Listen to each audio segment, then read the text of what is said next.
कहो दक्ष, क्या अभी इस भाई को कुछ और सुनाना बाकी है? कोई और नई धमकियां देनी बाकी है? नहीं भाई, मेरे लिए तुम्हारे मन में जो कड़वाहट है उससे मैं वाकिफ हूं। तुम्हें हमेशा ऐसा ही लगता है ना कि तुम्हारे इस भाई की वजह से लोग तुम्हें बुरा समझते हैं, बुरा कहते हैं। लेकिन फर्क सिर्फ इतना है दक्ष कि उस कड़वाहट में भी मुझे एक भाई नजर आता था। हाँ भाई, दुश्मन मानने लगा था मैं तुम्हें, अपने उस भाई को जिसने मेरी हर खुशी को खुद से ऊपर रखा, जिसने मेरी हर बदतमीजी को चुपचाप सहा, जिसने मेरी बड़ी से बड़ी गलती को माफ कर दिया।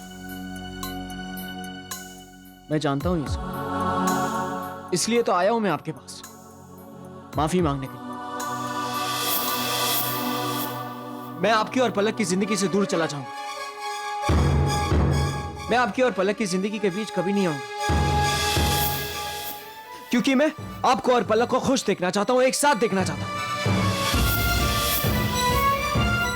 दक्ष, तुम्हें कहीं जाने की कोई जरूरत नहीं, क्योंकि पलक और मेरे बीच अब कोई रिश्ता नहीं रहा। ऐसा नहीं हो सकता। ये क्या कह रहे भाई? वो आज हमेशा हमेशा के लिए लंदन जा रही है। अब तक तो निकल भी चुकी होगी।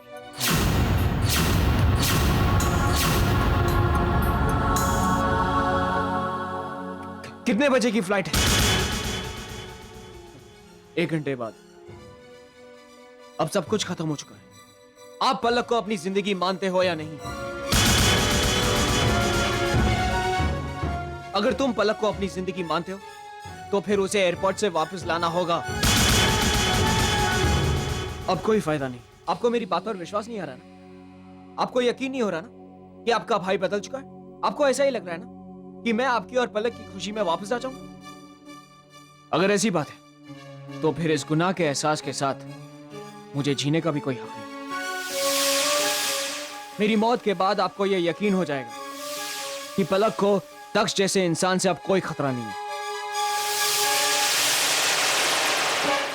दक्ष, पागल मत बनो दक्ष। मुझे जाने दो भाई, मुझे जीने का कोई हक नहीं है। देर मत करो भाई, वक्त बहुत कम है। पलक को जाने से रोको। जाओ भाई, जाओ जाओ भाई, जाओ।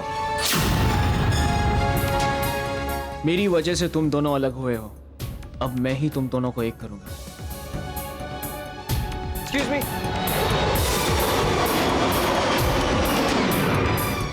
लंदन जाने वाली फ्लाइट उड़ान भर चुकी है।